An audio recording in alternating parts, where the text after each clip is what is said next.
Hayata sevgi dolu güzel günler ilhamın olsun. Yeni hoşbek gelecek, bol bereket, ad günü mübarek.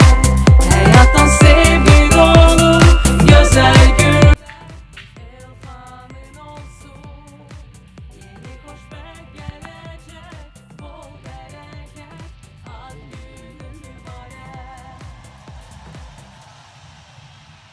Bu aziz günün için doğmalar, sevinir sevdiğin insanlar. Elbette ters takılsın. Hayır abi bak belli.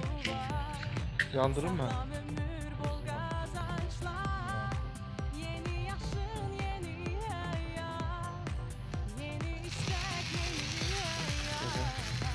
Herkesin bir Kan tabii çevireceğim. Allah uzun ömür.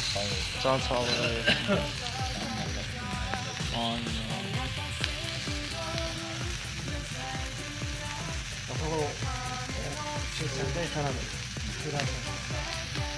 Təbriklər, təbriklər. Neçə bir yaşlara.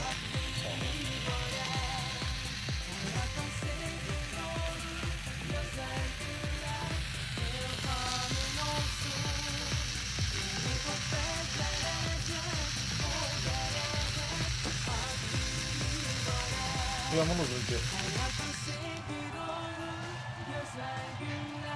Tabii Allah uzun ömür can sağlığı versin. Sene keşke bu ekonomi.